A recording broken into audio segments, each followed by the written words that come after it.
Greetings, ladies and gentlemen, and welcome to today's edition of Read TFOS, where I take old stories I've narrated and update into modern audio standards. This particular story is called Billy Bob Space Trucker and is part of a series. If you're new to the series, there is a playlist listed down below in the description. And as always, I hope that you enjoy. Chapter 19. Cast leader Cleroy was stressed. His green hydrating mucus was grey. His shell was cracking in a few places.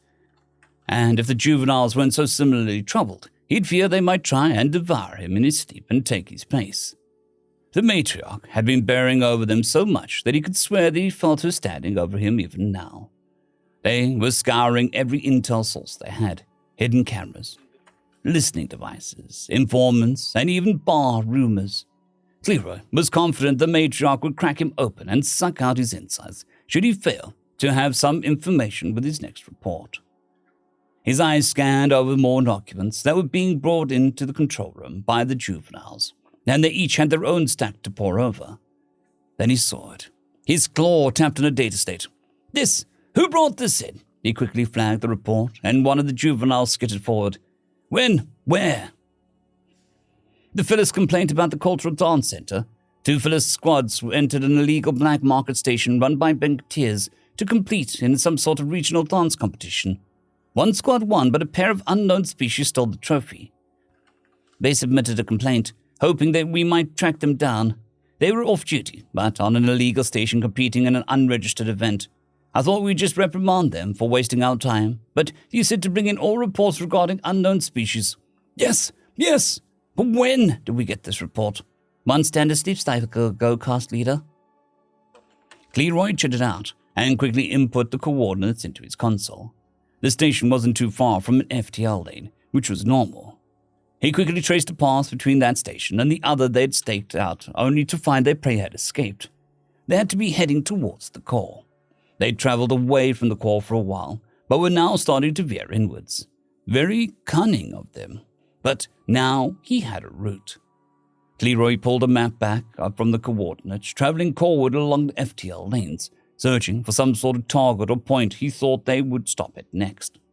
Then his eyes widened for a moment, and he smacked the console with his claw. "Here! We will focus all our regional hunter-killers here." The juveniles clustered around and then looked up at him in confusion. "Cast leader, a museum?" Cleroy hissed and clicked as the juveniles quickly skidded away, before he cut one of them open. "Yes, the terrorist diplomat will strike there. It has an exhibit on the regulation walls. This is the start of a new war they'll spark with their treachery. There is no doubt she'll want to attack it with a new bloodthirsty mercenary." Cleroy moved with purpose, scurrying to the communications terminal. He shoved the juvenile out of the way, typing on the console with his forelimbs. "We need to send out a warning to the museum security. They must be on alert for the Libertonium." "Should we have them close the museum?" "No! In fact," his claws paused on the console. "Never mind, we won't warn them." He began to type once more. "We'll instruct all hunter-killers in the area to converge as we move there ourselves. We should make it in another cycle. We'll wait for them to strike and then capture them." "Should I awake cast leader B-Robbo?" "No. His quest for revenge is driving him blue. He's like a gleamer chaser who's wandered out into the deep for too long. This has to be done efficiently. We need to capture the Libertonium and either capture or kill Billy Bob, Space Trucker." Emily had been able to relax a bit more after nearly killing Billy Bob, which had been about as traumatic for her as it was for him, even though he kept making fun of her over it. That was just how he dealt with almost dying, it seemed. But as they drove along the FTL lane, his navcom pinged with info on the upcoming system. Mostly they ignored it now, since they didn't need the standard refueling stations. But as she read it over, she noticed one of the attractions and gasped out. "Billy Bob, we have to stop up ahead." He jerked a bit, looking up and around for a moment at the traffic. "What? Oh, sorry, not like in the FTL lane, I mean in the system." "Hey, why? What's up?" "There's a museum up ahead with a collection of art I've always wanted to see. They have paintings and sculptures and smell vistas and all sorts of things." "The hell is a smell vista? And there is no way I'm going to a museum about xeno art. Count me out." "You need to get some culture that isn't human. Besides, you promised if I let you compete in the dance tournament that you'd do what I wanted in the next system." Billy Bob opened and closed his mouth a few times before shutting it firmly and thinking back on what he said. God damn it, I didn't mean a museum. I meant like something I also wanted to do, but was your idea. She just stared at him from the co-pilot seat, and he groaned for a good 30 seconds while looking up at the roof of his cabin. Fine.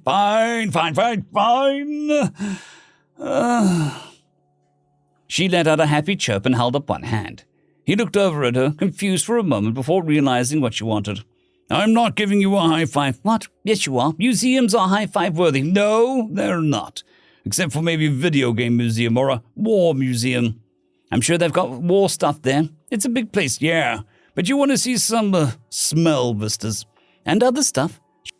She looked at him, hands still in the air. Billy Bob, I'm not going to do that. Yes, you are, she said with a force as she growled out. He groaned and then raised his hand, which she quickly slapped and giggled with excitement. This is so fun. I've always wanted to go here. Don't worry about it. What could go wrong at a museum? I'll get so bored I kill myself, he said grumpily before she started punching his shoulder. Shut up. You're going to enjoy this. I know it. Okay, geez, stop already. He leaned away from her punching with a laugh. You're a lot more active now that you've tried to murder me. I think my blood energized you. Ugh, that's disgusting. It's just because now I know I could totally take you in a fight. Bring it on, hollow bones. I'm not an earth bird. My bones aren't hollow. You should be careful, or I might take my gloves off. He chuckled at that as she wiggled her 4 hands at him. Now that he thought about it, he'd never seen more than her face and wings. That cloak, survival suit thing covered her body. Either they didn't need to bathe much, or it also helped clean her feathers. You should totally learn more about her species at some point. He shrugged it off as he began to downspin his engines and move through the FTL lane to get ready to exit the system near this museum that she wanted to see. Unlike his normal stops that he had to actually start weaving through to the regular Xeno traffic on his way to the planet, most of the Atlas cargo ships were heading to a different port, so he was mostly moving around smaller vessels carrying tourists and private yachts owned by wealthy families. The Xenos seemed to favor curving, asymmetrical shapes for their ships, as opposed to Billy Bob's blocky and very efficient Longhorn. He didn't care for the Xenos' design. They were all from no function. They were wasteful of materials, and in general looked ready to snap at any decent gravity. In fact, now that he thought about it, it was like being in an actual ship flying into an anime. Next thing you would see was a bunch of giant mechs sword fighting when none of the soldiers knew how to lead the target. Then he thought back on his fight on the station. Perhaps no Xeno soldiers did know how to lead a target. He shrugged it off as he focused on finding the designated lanes leading down to the correct spaceport. What's the species here like? He asked as he glanced over at Emily. This is a Pulvian planet, one of the founding species of the galactic government. Wealthy, high-class, high society standing. They make up the majority of bureaucrats in the galactic government by a large percentage. They're fairly weak physically, but very culturally adept. Around the same height as an average Libertonian, so smaller than me by a few inches. They're sticklers for rules and order, aside from art, of course. You're shorter than average Libertonian? You didn't know that? He stared at her for a moment before she realized why. Right, I'm the only Libertonian you've ever met. Well, I am, but only by a few inches, so it's not that bad. I'm not like a dwarf flyer. What's that? Sounds pretty cool. They're just Libertonians who are only around 5.5 feet tall. Genetic disorder. They're very nimble flyers, so they were able to survive in our pre-civilized period. We have dwarfs too. They survive because we like laughing at them. Wow. I just realized what dicks we can be as a species. He shrugged it off. There was a chime as they were hailed by the traffic control. Unidentified cargo holder, you are entering the wrong spaceport traffic lane. This is for tourist and private vehicle traffic only. That's a 410, good buddy. This here is a private transport with a pilot and co-pilot only. We must have switched wires somewhere. Our destination is... He began making noises with his mouth. It sounded like some sort of garbled transmission. Please hold your heading while we, verify. Billy Bob grinned at Emily. Crap ground control. I've got an exotic newly discovered animal for the museum. The curator is expecting us down there as fast as we can fall out of the sky. You really gonna hold me up here because your tech is busted? You get to sit nice and comfy while I get chewed out for your mistakes. I don't need the scrap today. I want your control number. The curator craps on me, and I'll make sure he hits on you too. See how you like it when the important people breathe down your neck. Well, you're clear for the private museum, Doc. They're safe flying. Thank you. That wasn't so hard now, was it? Tell you what, if things do go well, I'll let them know you helped. You have a nice day. Billy Bob ended the transmission as he chuckled. God, Xenos are so easy to bullshit. So few actually want to deal with the angry space trucker with the delivery. Emily was smiling as he pulled out of the main spaceport lane and followed the directions now being displayed on his window. The planet beneath them seemed to be full of greens and whites. The cities were very densely packed, as usual, with most Xeno settlements he'd seen. They'd liked to have few really huge cities on their developed worlds. Most of their colonies were homes clustered together with fields stretching out around them. They very rarely liked to live far apart from one another. He brought his longhorn down into a designated docking area behind the museum. The structures themselves were massive works of white stone. But to him, they looked more like a mold colony, stretching and blobbing out in weird ways. Very organic, with almost no right angles or symmetry to their structure. Much like the ships that looked like it would fall apart in Earth gravity. He didn't like it. There were only a few small yachts back here, no cargo haulers like his, but he could see what had to be the Pulvian with a data slate walking towards him. He had an important decision to make here as he tapped his chin, deep in thought. Space Poodle. That was it. They had fluffy furry sections along their lanky body, no tail, but a pointed nose that curved up, and already struck him as being stuck-up snobs. They were mostly humanoid pointed faces, long neck into a lanky body and arms. Their torso almost looked too small for their height. This one had blue tufts of tightly curled fur on its head, midsection, and in 2 different spots on both arms and legs. The feet ending in tall 3-toed feet. The rest of it covered in a yellowish-gray fabric that looked sort of like a jumpsuit with holes in it for the fur to stick through. He looked over to Emily. Okay, follow my lead, and act aloof. They exited his ship as he waved for her to wait near the entrance. She crossed both sets of arms as he approached the Pulvian. No, this simply won't do. Where's the welcoming committee? I don't see the flowers or the carpet or any of it. The museum employee halted at that and looked confused. Pardon? You can't be the only person they sent to welcome her. It's just unacceptable. I need to talk to whoever is in charge of these things. She can't be subjected to such basic treatment. The Pulvian looked down at the data slate and spoke again. I thought you were a cargo hauler. What? This a cargo hauler? I'll have you know this is the latest fashion in luxury from the outer systems. It's not about how it looks, but what it carries. He nodded slowly and pointed at the Pulvian. What's your name? I'm going to make it very clear to the curator that you're being very unhelpful in welcoming your newest artist. Bring in enough work for a new wing, and they don't even know who made it. Wait. Who are you talking about? You don't even know. It's Princess Cinnabons of the newly discovered artsy-fartsies. The Galactic Council is fast-tracking their membership due to their art and culture advancements. Why do you think we're here in the outer system? And she has me as a servant. Have you ever seen my kind before? No. And here I am in a ship that you've never seen before, in your private dock for the museum. You think we came here by accident? I think there's been a mix-up. I wasn't told of any of this. I'm sorry. Oh, I see. Blaming someone else, are you? Yes, no. Billy Bob walked back to Emily and very quietly said, I'm just going to pretend that we're discussing something. Look agitated, or as much as you can with that mask on. Emily huffed, sticking her head in the air as she moved her hands around in an animated fashion. Is this really going to work? Then he nodded and walked back to the Pulvian, slowly wrapping an arm around to pull it away from Emily. The princess isn't happy, but I think I can make her see the opportunity here. If no one knows that we're here, we can take a look at the layout on our own before people know who we are.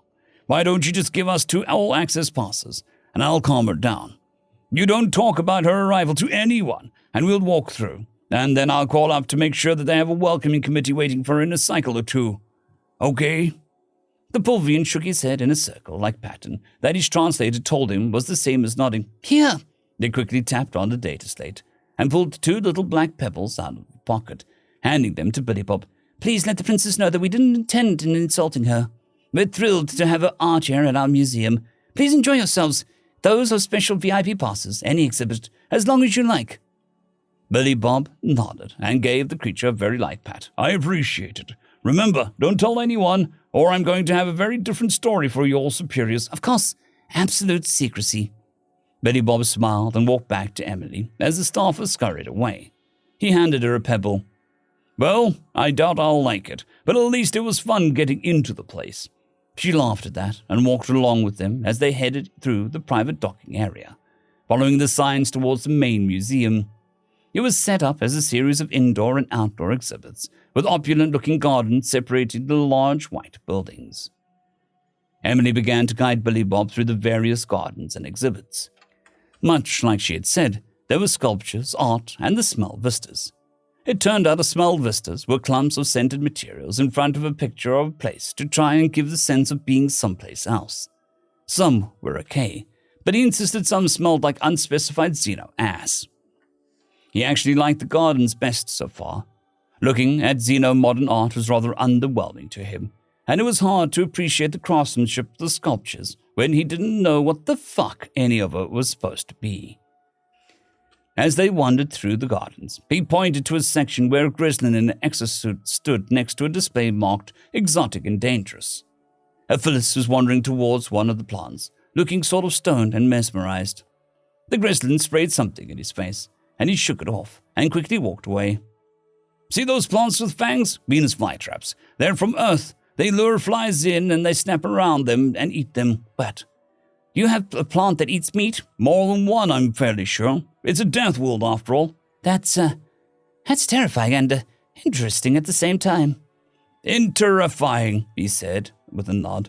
Then he pointed to a tree in a glass dome. "I forgot the name, but that's pretty much a totally toxic tree. Looks nice, kills anyone who sleeps under it." Emily couldn't believe Earth had so many plants that would harm creatures. Plants. And that didn't include the one that were simply poison. In fact, a majority of the exotic and dangerous plants were from Earth. From what Billy Bob was telling her, they didn't even have all the real dangerous plants that he could think of. But here they had at least 5. How could the planet house more than 5 dangerous plants? Billy Bob laughed when she asked that, and caused a bit of a scene with the Xeno stared at him. The way he laughed in a loud, boisterous manner was somewhat intimidating to the more peaceful species. It sounded menacing and predatory to the mostly herbivore species. They were moving on when they found an exhibit on pre-FTL species. He gasped and pointed to a picture that was guiding people to the exhibit. "That's the Voyager! That's the Voyager! They found it! We went back to try and track it down with our jump drives, but never could locate it. They must have taken it during all the spying on our music." "Well, it's unlikely that the Banktiers were involved with taking anything besides information. They listen to radio signals and watch species to see if they're likely to be good trade partners. It's illegal, of course, since the government doesn't want to risk early contact. But it's pretty easy to steal radio signals and the like without getting caught." "Oh, well, whatever. It's the Voyager." He dragged her along, pointing and marveling at the artifacts that had various young species. But when they came to a section on humans was when he got really interested. His translator was playing the recorded message that was broadcast as he touched the various exhibits. "This is Earth, supergravity death world with incredible levels of water. Many dangerous plants from this planet can be found in the exotic and dangerous plant exhibit outside. At the time most of the artifacts were found, the planet rests in a perpetual state of war. The species inhabiting it is brutish and simple-minded." He laughed. "Two great clans are competing over control over what little land there is. They use missiles filled with uranium, plutonium, and hydrogen, arranged in such a way as to split the atom in an uncontrolled fusion, which leads to massive radioactive explosions. This species is not expected to last more than 20 solar cycles." He laughed again. "In accordance with standard galactic surveys, we have taken pictures of their society once every 50 solar cycles, up until they first launched an object into space.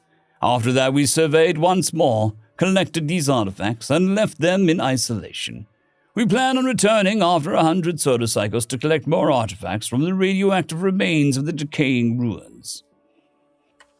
They either forgot to do that, or they were disappointed we aren't dead and pretend that we are, he said with a laugh, and then pointed. Those are pictures from old Earth. He began to look at the pictures of sailing ships and towns that had been taken. This has to be like the 1600s.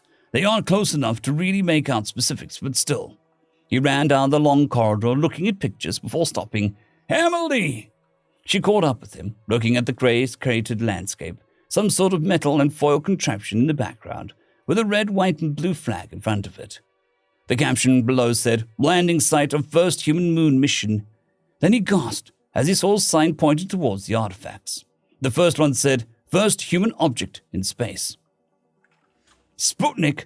How did they manage that? The exhibit was fairly empty, so he didn't have to worry about disturbing anyone as he walked into a large room and then gasped, No fucking way!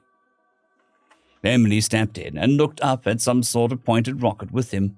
One with the side there was some sort of red field with a large white circle and some strange black squiggle on it. The Nazis did beat everyone to space. Everyone figured there was no way.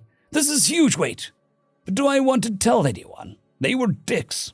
He looked at the remains they found on the ship. They dead pilot, a black uniform, black pressure suit that had failed, some sort of gun, an MP-44 and ammo. Why the fact did he have that in space? Was he expecting to shoot space monsters? Oh, a real Luger. He was pressed against the glass as he looked. Who are the Nazis? They were a bunch of non-Americans who hated Jews and gays and gypsies and everyone who wasn't really exactly like them. They were total dicks, but, they were really good engineers and fighters. They were sort of like those enemies you really, really hate, but kind of respect because they're so fucking tough, like Russians. But beer and engineering instead of vodka and general drunkenness. Did you guys have anyone like that? Oh, we're sort of that to the rest of the galaxy. No shit. Well, you don't genocide people, do you? What? No, not at all. We just believe in less regulation. Why, I still don't get why there was a war over that. Then he finally walked down away from it to see a Voyager he'd first spotted the picture of. This is the first thing we made that made it out of the system. He started reading what they knew about it and discovered something. They didn't find the record. How could they not? Jesus, that means it's still in there. He was pressing against the glass as well, staring at the Voyager. It's right there, Emily, the golden record. He looked around and then tapped the glass. Think it's got an alarm? Yes, I think it's got an alarm. Ah!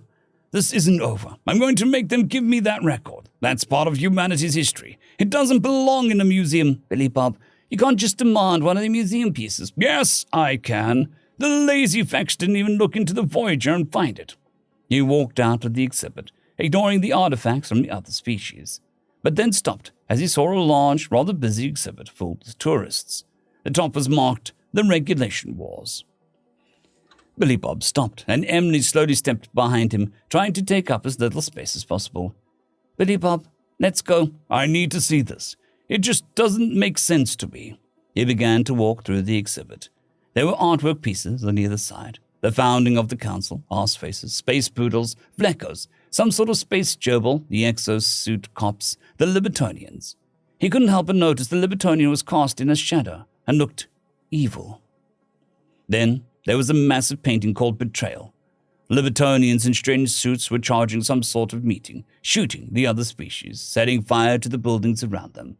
One called The Fall, which showed the Libertonians in those suits falling from the sky as the other species looked heroic, shooting at them. Finally, there was Victory, which showed the other species standing around two now suddenly small, bent and subdued Libertonians signing some sort of document.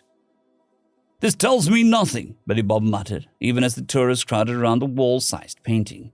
He found a segment past it that actually seemed to have info. He started to read the history presented here. There was a disagreement over the council. The Libertonians thought that they should encourage species to aspire for greatness and remain free to develop on their own. Introduction to the council was to be voluntary, and primarily it would work as a trade union, an alliance to stop unnecessary wars. The others felt the council should begin regulating species, making sure that none grew too great or powerful in multiple ways. Those who didn't join the council would be pushed to the side and marginalized, left to stagnate without galactic economy and technology, to start policing their laws as applied to all species where they saw fit. When the Libertonians disagreed, they moved to leave the council and start their own organization. The rest of the council told them that leaving the council was an act of war, and the Libertonians attacked first. The Libertonians struck deep into various systems and sued for peace early on, but the Arsehole Empire convinced the others to keep fighting. After that, it became a war of attrition, and the Libertonians were outnumbered very significantly. He read up on the various battles, noting that the council races always lost at least 5 times as many people, and often far more. He also noted the council races would often make and break ceasefires to gain advantages, yet they didn't engage in total war. They'd leave infrastructure intact and stay away from population centers. It seemed Xenos kept industrial zones far away from residential. A galaxy without the concept of total war. Even so, in the end, the Libertonians were defeated. He read the terms of surrender. It seemed like the council took a very heavy hand against the vanquished. They were no longer a council race, couldn't trade, couldn't travel, and couldn't have a military, really. Plus just one colony off-world from their home planet. He realized why she wore a mask. Almost no one had seen a live Libertonian in hundreds of years. Then he stepped past that and gasped. There behind a gleaming force field of some sort was a tall suit made of metal, wings up and extended as if in a flight. It looked like a massive Libertonian. The upper arms ended in claws, while the lower arms had some sort of energy weapons attached to them. The legs ran down into massive metal feet with 4 claws, 3 spread out on the front and 1 on the back. Is that an exosuit your people used in the war? Yes. One of the elite units would wear suits like that. You fit into it, and the sensors adjust the padding inside to your size. The suit was at least 9 feet tall. It's gorgeous, Billy Bob muttered as he looked up at it. He saw the diagram next to it and showed a Libertonian male, larger than Emily, but not by very much. It had somewhat larger arms, and the legs ran down into a pointed foot with 4 claws very similar to the suit. The downy feathers ending halfway down the calf and turning into tougher leather-looking skin. But then he noticed their fingers ended in long razor claws-looking talons. He looked over at Emily and her hands as she caught his look. We wear gloves to prevent us from stabbing everything that we try to pick up or hold. Then he looked back up at the display, watching a video of a Libertonian in flight. The large black wings were powerful enough to keep them moving while they used a gossamer dragonfly-like material between their sets of arms to steer and turn. Then he thought it over. Those legs looked more like something he pictured on a dinosaur, like a raptor.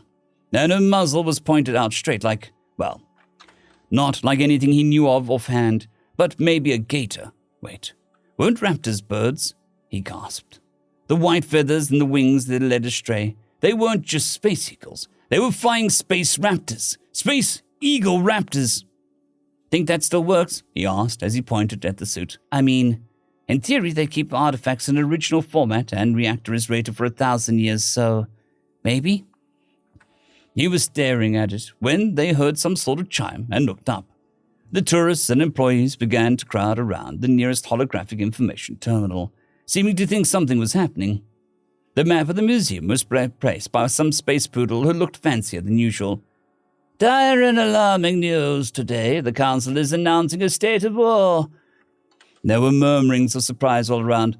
We're getting reports from the Arseface Empire that one of their primary worlds has been ruthlessly and savagely attacked. A new species known as the Americans has attacked their planet without an official declaration of war. The Arseface Empire is claiming this attack was unprovoked and completely against the Council ethics. The Prime Matriarch insists these are mercenaries hired by our old enemies, the Libertonians. They call upon our old Council races to join them in war against the new threat. An emergency session of the Council has been called. In the meantime, they advise citizens to be on alert for 2 highly dangerous terrorists. There was a picture that came up of Emily in her mask and a suit and Billy Bob, made from security footage. Emily gasped as the tourists around them turned and looked. But as she looked to Billy Bob, he was running over towards the display with the battle suit. He picked up one of the exhibit signs and swung it, smashing into the field generator on the side. There was an explosion as the device crackled and spluttered. The shield faded as the exosuit cops began to charge Billy Bob. Emily, get in the suit! We're going to take the gold record and get the feck out! And so ends another chapter in the adventures of Billy Bob, Space Trucker. I would like to thank our T5 members and patrons, Casper Arnholtz, Jon Creighton, W.R.E, 050, Dragzoon W.R.E, and Elijah Silvercross. Thank you very much.